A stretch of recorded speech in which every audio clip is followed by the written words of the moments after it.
আমার নাম প্রীতি। আমার বয়স 18 বছর। পরিবারের চাপে আমাকে বিয়ে করতে হয় এক 60 বছরের বুড়াকে। দেখতেও বুড়ো হলেও রাতে আমার সাথে তেমন আচরণ করতো যা আমার ভীষণ খারাপ লাগতো। কারণ একজন পূর্ণবয়স্ক যুবক এখানে এইভাবে কোনো মেয়ের সাথে ঘন্টার পর ঘন্টা শারীরিক সম্পর্ক করতে পারবে না। কিন্তু আমার 60 বছরের বয়স্ক স্বামী প্রতিদিন রাতে আমার সাথে ঘন্টার পর ঘন্টা যৌন মিলন করে। আমার খুব কষ্ট হয়। আমি যদি বাধা দেয় তাহলে নতুন বউ আমি সেটা মানুষটা একবারও ভাবে না, উল্টে আমার উপর হাত তুলে। বাবার বাড়িতে ভাইয়া বৌদি ছাড়া কেউ নেই, সেই জন্য সব কিছু মুখ বুজে সহ্য করি। কাউকে কিছু বলার সাহস পাই না।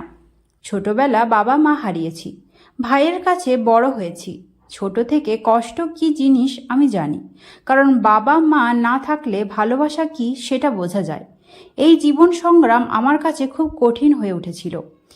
ভাই যখন বিয়ে করেন তখন ওনার স্ত্রী মানে আমার বৌদি আমাকে দিয়ে সংসারে সমস্ত কাজ করাতো। অসুস্থ হলেও বলতো যে আমি নাকি নাটক করছি। দাদাও বৌদির কথায় ওঠা বসা করতেন। আমার কষ্টটা একবারও দেখতেন না। আমি অসুস্থ হলেও আমার জন্য ঠিকমতো ঔষধও আনতেন না। যদি কখনো কিছু কিনে দিতেন বৌদি দাদার সাথে ভীষণ ঝগড়া করতেন। সেই জন্য আমি সব সময় কথা না বলে একা একা কাজ করতাম আর সংসারের সমস্ত কাজকর্ম করতাম। বৌদি আমাকে কোথায় কোথায় কথা শোনাতেন আমি নাকি দেখতে খারাপ, সেই জন্য কোথাও আমার বিয়ে হচ্ছে না। বৌদি বলতো মা বাবা খেয়ে নিয়ে নিজের ভাইয়ের কাঁধে উঠে জুড়ে বসেছে। এইভাবে নানান কথা বলে আমাকে অপমান করতেন বৌদি। এইসব কিছু দেখে আমার ভীষণ কষ্ট লাগতো, কিন্তু কিছুই করতে পারতাম না। মাঝে মাঝে মনে হতো আত্মহত্যা করে এই পৃথিবী ছেড়ে চলে যায়। আবার ফিরে এটা ভাবি যে আত্মহত্যা মহাপাপ, এই জন্যই কাজটা করতে পারি না। হঠাৎ একদিন একটা জায়গা থেকে বিয়ের প্রস্তাব আসে। খবর নিয়ে শোনা যায় 30 বছর জেল খেটে একটা মানুষ বাড়ি এসেছে যার পরিবারে কেউ নেই। 60 বছর বয়সে আমাদের বাড়িতে বিয়ের প্রস্তাব নিয়ে আসে। দাদা বৌদি নিজেদের কান থেকে বোঝা নামানোর জন্য ওই বয়স্ক মানুষটার সাথে বিয়ে দিতে রাজি হয়ে যান। কিন্তু আমি অনেকবার বারণ করি, দাদা আমি এ বাড়িতে সমস্ত কাজ করব, শুধু আমাকে এই মানুষটার সাথে বিয়ে দিও না।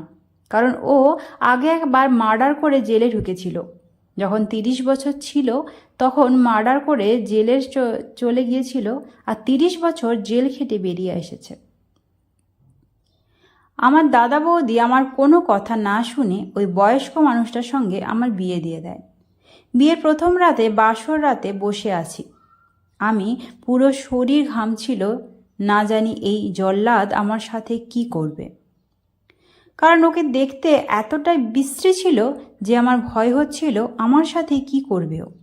ফুলসজ্জা করার জন্য ঘরে এসে ঢুকে আমার স্বামী ভেতর থেকে দরজা বন্ধ করে আমার পাশে এসে বসে আর আমাকে বলে, তুমি দেখছো আমি বুড়ো, কিন্তু আমার সমস্ত শখ মেটানোর মতো শক্তি আমার এখনো আছে। যুবক ছেলে তোমাকে যে শান্তি দিতে পারবে না সেটা আমি তোমাকে দেব।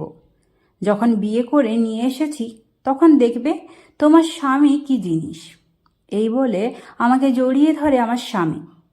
বিয়ের পর সব মেয়েদের নিজের বাসর ঘর নিয়ে অনেক স্বপ্ন থাকে, কিন্তু আমার মনে হচ্ছে আমি কোনো জেলখানায় এসে ঢুকেছি। 18 বছর হতে না হতেই বিয়ে দিয়ে দিল 60 বছরের এক বুড়ো মানুষের সাথে। বাসর রাতেও আমার কোনো বারণ শুনেনি আমার স্বামী। পায় পায় করে নিজের সমস্ত হক আদায় করে নিল আমার কাছ থেকে। প্রথমে আমি অজ্ঞান হয়ে পড়েছিলাম। যখন জ্ঞান ফিরল দেখলাম আমার পুরো বিছানা রক্তাক্ত অবস্থায়, আর সারা শরীরে এমনভাবে ব্যথা হচ্ছিল আমার সহ্য হচ্ছিল না। মা গো বাবা গো বলে কাঁদতে থাকি আমি। ঘণ্টাখানেক পর আমার স্বামী আবারও আমাকে বলে ও আমার সাথে সঙ্গ চায়, কিন্তু আমার পক্ষে কোনোভাবেই সম্ভব নয়, কারণ আমি পুরোপুরিভাবে অসুস্থ হয়ে যাওয়ার অবস্থা। আমি ওর কাছে ক্ষমা চেয়ে বললাম, দয়া করে আমাকে এই কথা আজ আর বলো না, কারণ আমার পক্ষে এখন এটা সহ্য করা সম্ভব নয়। কিন্তু কোনো কথা শুনেনি আমার স্বামী। রাক্ষসের মতো আবারও নিজের চাহিদা মেটায়। একটা মেয়ে জীবনে প্রথমবার এই কাজে এসেছে, যাকে দয়া করার বদলে অত্যাচার করা হচ্ছে, কিন্তু প্রতিবাদ করার মতো কোনো জায়গা নেই। তখন আমার আর বুঝতে বাকি রইল না আমার কপালটাই খারাপ। বিয়ের আগে দাদা বৌদির অত্যাচার, বিয়ের পর স্বামীর অত্যাচার, সব কিছু নিয়ে আমার এই জীবনটা এইভাবে প্রতিদিন চলতে থাকে। আমার কোনো ইচ্ছের দাম নেই আমার স্বামীর কাছে। ও আমার সাথে এমন আচরণ করে যেন মনে হয় টাকা দিয়ে আমাকে কিনে এনেছে ওর শারীরিক চাহিদা মেটানোর জন্য। সহ্য করতে করতে একদিন আমি আমার বৌদিকে বললাম, বৌদি, আমি আর এমন অত্যাচার সহ্য করতে পারছি না, প্লিজ তোমরা আমাকে ওর কাছ থেকে মুক্ত করে নিয়ে আসো। বৌদি বলে, কি বলছো এসব? তোমার দাদা একাই সংসারটা চালাচ্ছেন, এর উপর তুমি এসে আবার উঠলে জানো তো কতটা খরচা। মেয়েদের জীবনটা এমনই, সব কিছু সহ্য করতে থাকতে হয়। স্বামীর বাড়ি মেয়েদের আসল বাড়ি, স্বামী যাই করুক না কেন সব কিছু ধৈর্য ধরে সহ্য করতে হয়। বৌদির কাছেও কোনো আশ্রয় পাইনি আমি। দাদার সাথে কথা বলেও কোনো লাভ নেই, কারণ বৌদি যা বলেন দাদাও সেই কথাই শুনেন। হাতে পায়ে ধরে আমার স্বামীর কাছে অনুরোধ করি, আমার সাথে এত অন্যায় করো না। এই সব কিছু আমি আর সহ্য করতে পারছি না। আমার জীবনের সমস্ত গল্প আমি একটা ডায়েরিতে লিখতে শুরু করি, কারণ এমন একটা মানুষের সাথে আমার দাদা বৌদি আমাকে বিয়ে দিয়েছেন যে কিনা প্রথম থেকেই জল্লাদ। জানি না কখন আমার রক্ত খাওয়ার ইচ্ছে হয়ে যায় ওর। একদিন সন্ধ্যাবেলা খাওয়া দাওয়া শেষ করে আমি দেখি আমার স্বামী কিসের একটা ওষুধ খাচ্ছিল। তখন আমি জিজ্ঞাসা করি, তুমি কি ওষুধ খাচ্ছ? প্রথমে আমার স্বামী কিছু বলতে চায়নি। ও এই পৃথিবীতে কাউকে ভয় করতো না, নিজের মনে যা আসতো তাই করে বেড়াতো। আমাকে বলে, এটা আমি যৌন শক্তির জন্য ওষুধ খাই, এটা খেলে বেশিক্ষণ সম্পর্কে লিপ্ত থাকতে পারি আর আমার অনেক ভালো লাগে। তখন আমার স্বামীর উপর আমার আরও খারাপ লাগে, কারণ যদি জানতাম এটা ওর মর্দানা শক্তি তাহলে এক কথা, কিন্তু ও নিজের ঔষধ খেয়ে আমার সাথে পশুর মতো আচরণ করে। বারবার বারণ করা সত্ত্বেও আমার স্বামী ওষুধটা খাওয়া বন্ধ করেনি।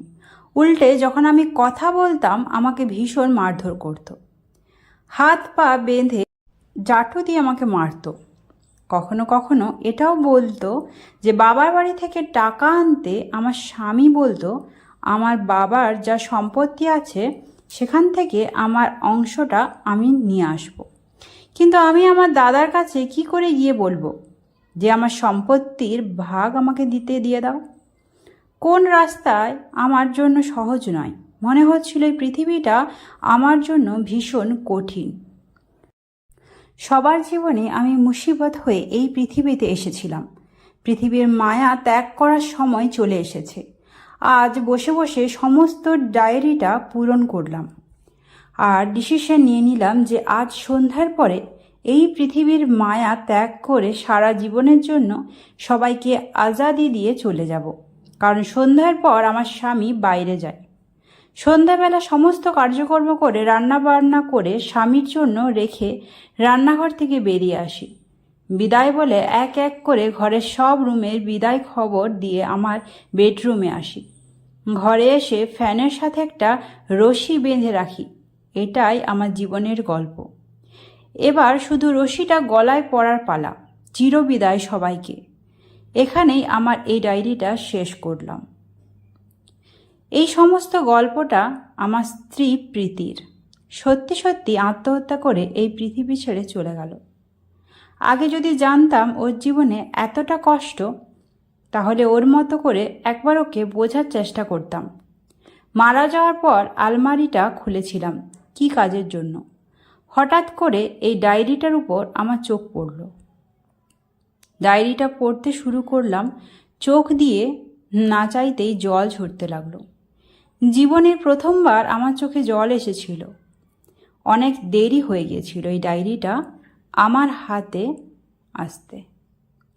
আমার মতো কাপুরুষ যেন এই পৃথিবীতে আর কোনো মেয়ের জীবনে না আসে। গল্পটা এখানে শেষ করলাম। ভালো লাগলে চ্যানেলটা সাবস্ক্রাইব করে পাশে থেকো। ধন্যবাদ বন্ধুরা।